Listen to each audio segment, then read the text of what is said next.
السلام عليكم ورحمة الله وبركاته. ازيكم حبايبي؟ عاملين ايه؟ يا رب تكونوا دايما بخير. وحشتوني وحشتوني وحشتوني من اخر فيديو.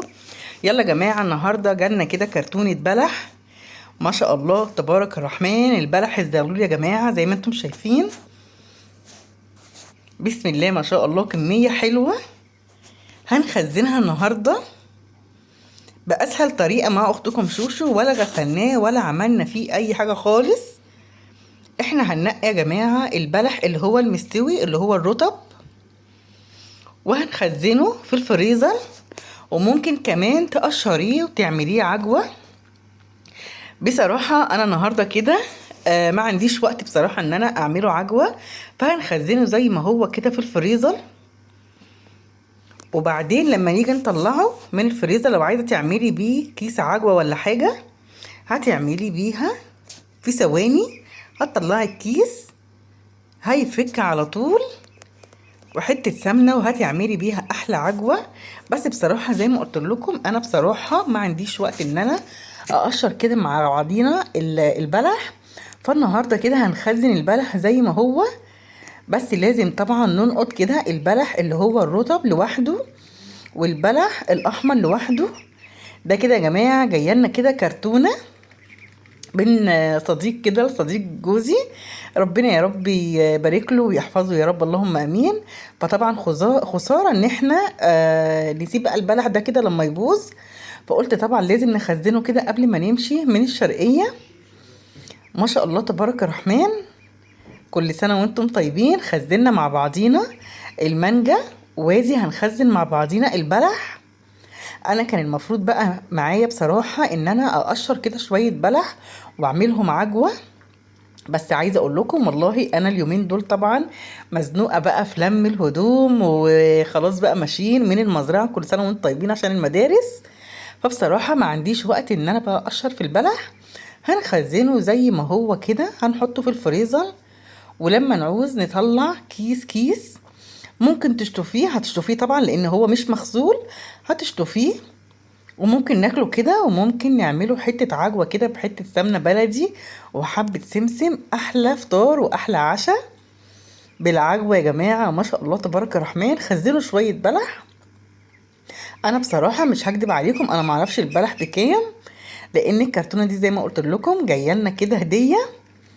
بصوا بقى ما شاء الله تبارك الرحمن. أنا خزنت البلح هو في الأكياس، والبلح اللي في النص اللي هو الأحمر دون بلح زغلول يا جماعة، احمر. فطبعا مش هنحطه في الفريزر، هنخليه كده بره ناكله كده ناشف. وتعالوا بقى اوريلكم النخله اللي تحت البيت. قطعناها النهارده بردك عشان نخزن منها شويه بلح. بس بصوا بقى البلحيه دي من البلحيه الزغلول، ده بلح عادي. انما البلحيه اللي احنا خزناها مع بعضينا دي بلحة زغلول يا جماعه، احلى بلح طبعا. دي بقى النخلة اللي كانت تحت البيت عندنا، قلنا طبعا نقطعها كده ونخزنها برضو خسارة. بسم الله ما شاء الله تبارك الرحمن. وزعنا اللي وزعناه بصراحة زي ما بقول لكم اهون. وديا كده كان نصيبنا الصباطة الكبيرة ديا، وكمان صباطة صغيرة هيت. هننقط بقى مع بعضينا كده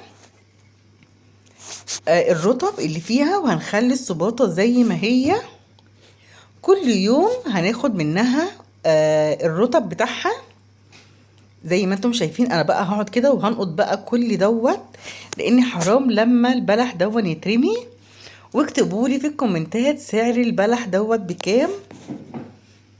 انا بصراحه ما اشتريناش خالص بلح السنه دي، زي ما قلت لكم الكرتونه جايه لنا هديه، والبلح هديا كده من النخله اللي تحت البيت. بسم الله ما شاء الله اللهم بارك.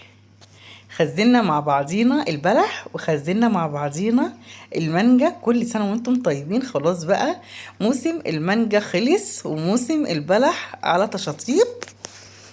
وكل سنة وانتم طيبين، ويا رب يجعلوا سنة سعيدة علينا اللهم امين يا رب، وسنة دراسية جديدة سعيدة علينا وعلى اولادنا يا رب اللهم امين. ويا رب النهارده الفيديو عجبكم وينول اعجابكم. وزي ما قلت لكم خزنوا شويه بلح. هاتوا البلح الرطب، بينفع في الفطار وبينفع في العشاء. حته سمنه بلدي او حته زبده وحبه سمسم وهتعملي احلى عجوة في بيتك، جميلة لذيذة. بصوا انا دلوقتي هنقض والله كمية حلوة ما شاء الله تبارك الرحمن، وبلحها وخسارة طبعا لما نرميها. واكتبوا لي في الكومنتات مين عايز بلح احمر ومين عايز بلح رطب. ويا رب النهارده الفيديو يعجبكم وينول اعجابكم. وادي معانا البلح الرطب ومعانا البلح الاحمر، وخزلنا البلح الرطب الزغلول. وبألف هنا وشفا كل اللي ياكل من بلح اختكم شوشو. وتسلموا لي احلى عيله، ربنا يحفظكم ويبارك فيكم يا رب. مستنيه تعليقاتكم الجميله ومستنيه لايكاتكم اللي بتحفزني. ربنا يحفظكم ويبارك فيكم يا رب. وتسلموا لي احلى عيله، وكل سنه وانتم طيبين وبخير. السلام عليكم حبايبي.